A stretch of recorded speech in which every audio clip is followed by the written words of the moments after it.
Yet another seesawing day of attrition in the Anderson Tendulkar Trophy. The opening day at Manchester finishes with India 264 for 4, brackets 5.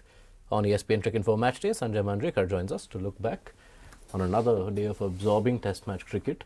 A day of Indian batting graft after being asked to bat. But the events of the last 75 minutes, with the leading run getter on the day falling, and perhaps more tellingly, that Rishap Pand injury. Where does that leave this game after day one? Yeah, it's unfortunate what happened with Rishap Pand because that partnership, was very important. India passed another test. We had that opening partnership, and then there was a setback. They lost 3 important wickets. But then Pand and Sai Darshan got together. That partnership would have flourished. Pand would have batted in a typical fashion. But I still believe the series has been a contest between two teams where, they sort of keep punching at each other right until the final round.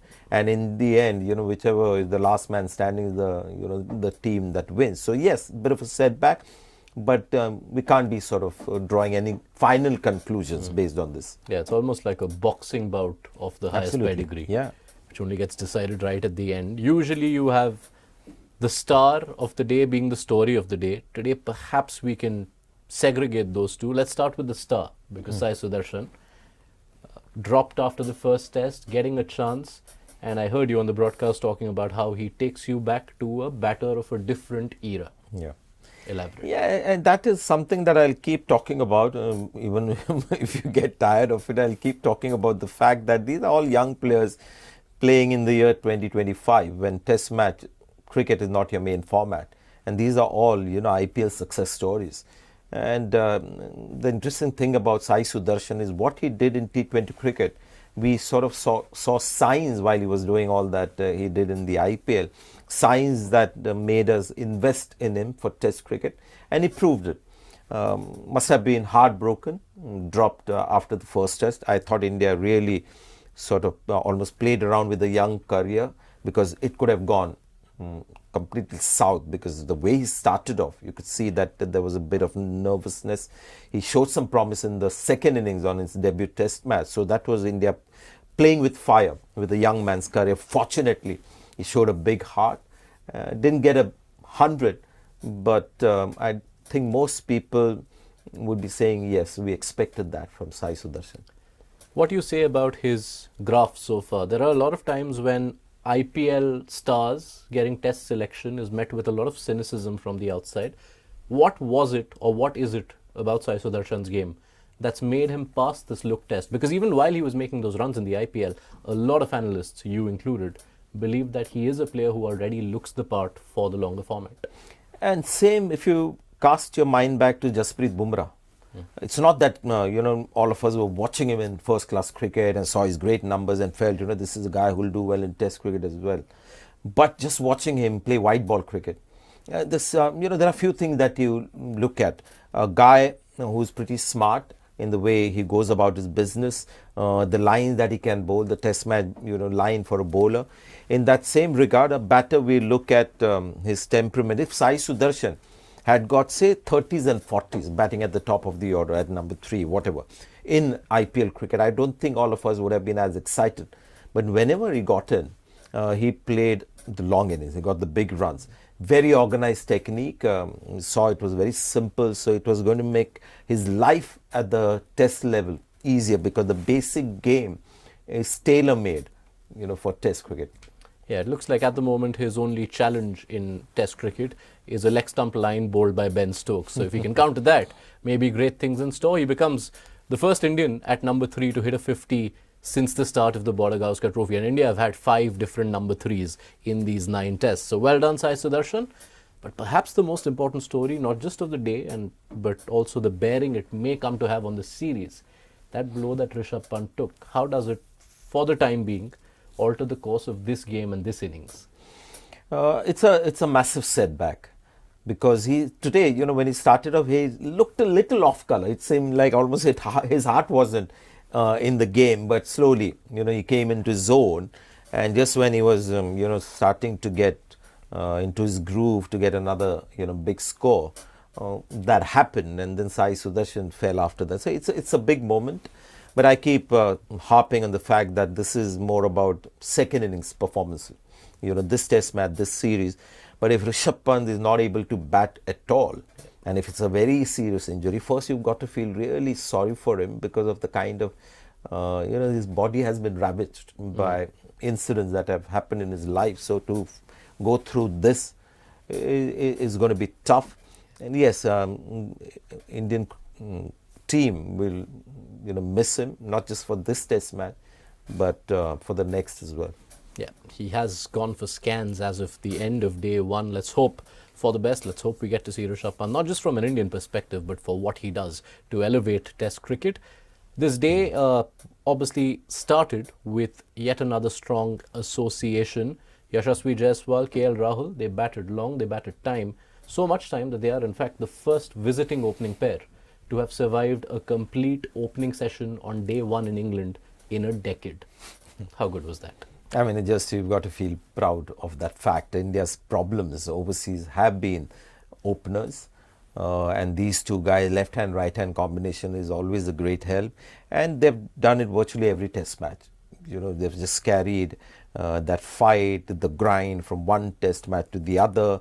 And you just got to look at what they do as an opening pair. When India gets a 500 or a 600, these two have invariably set the platform.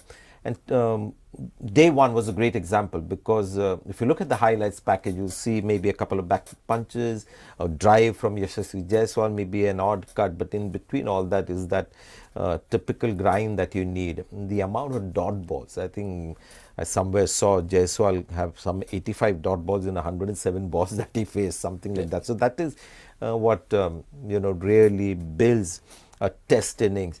And India really fortunate to have these two guys. It seems like they have plenty of mental reserve because this is not something that comes easy. When you're up there for the grind, leaving balls and the ball was moving around. It's a better bowling attack that we have here from England in Test match number 4. So, just well done. Surely India can't complain, but given just the caliber and the high benchmark they're setting for themselves, both Rahul and Jaiswal will feel that they eventually got out to innocuous deliveries? Yeah, and just to find some kind of answer to the KL Rahul dismissal, I thought somewhere he felt that I have to also be looking to score runs.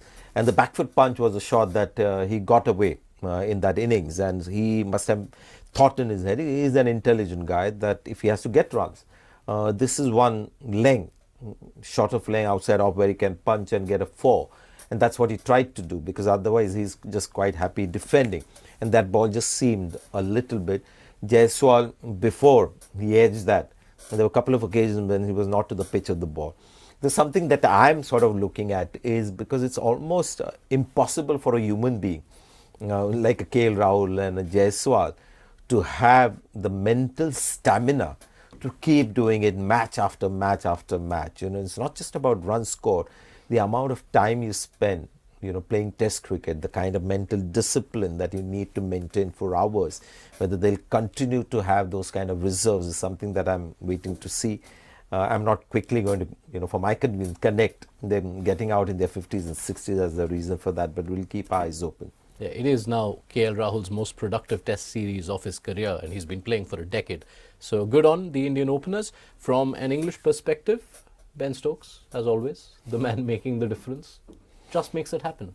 Yes, and sneaked up on us as being the highest wicket taker in the series. Yeah. He hasn't got a 5-wicket haul.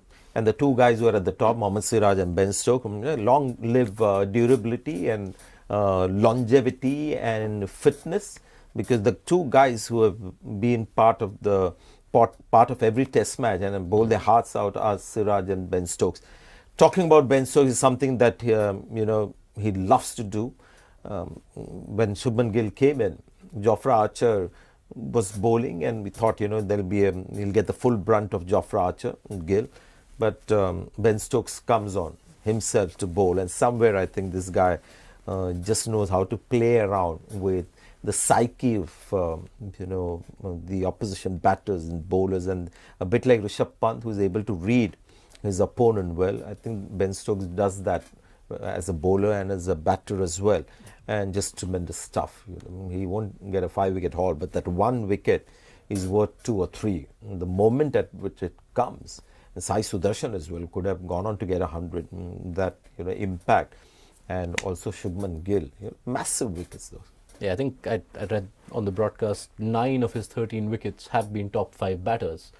And I believe the vast majority of those have been batters who've been set. Yeah, So, against the run of play. Yeah. That is his greatness, because sometimes a team is in a bit of a rut, helpful conditions. Just when everything seems lost, nobody else is making any impression, he comes in and makes things happen. So that is why he's so special. And when you talk durability, Ben Stokes has already bowled more overs in this series than he has in any series in his career. And he's not many overs short of his entire bowling quota from the previous WTC cycle. This after questions at the start of the series about how much bowling could Ben Stokes do. So let's see how much more is in store. From an English perspective, Liam Dawson was a good story for the day as well, playing a test after 8 years and got the important wicket of Yashasvi Jaiswal. Perhaps still has a role to play given India have 5 left-handers. Let's see how this pitch behaves. I'm just quickly going to ask you on the evidence of day 1 and the expected overhead conditions this week in Manchester. Is this test likely to be the most challenging one for batters? I'm going to say most challenging of the series. Yes. But when I look at the cricketer that I've seen in England over the years, I expected a little more from the pitch. Either the batters are batting so well that they're making the pitch look very flat. But yeah, it's not easy to come in and get a batter out as easy as I thought with the overhead conditions and, a bit of grass that was left and supposedly moisture in the pitch. 2 parts of the story. I think somewhere, the new ball attack didn't quite put the ball in the right areas. Plus, I think fantastic resilience from India. I've learned better than to ask you in this series what kind of a score will be a good score, what can we expect. Second innings you could ask me. First innings doesn't matter. We'll wait till day 3. For the time being, the onus is on India's all-rounders. They have gone in with 3 again. Shardul Thakur replacing Nitish Kumar Reddy, which is perhaps a question we'll pose to Sanjay Manjrekar later on in the test. For today, day 1 at Manchester finishes with India 264 for 4.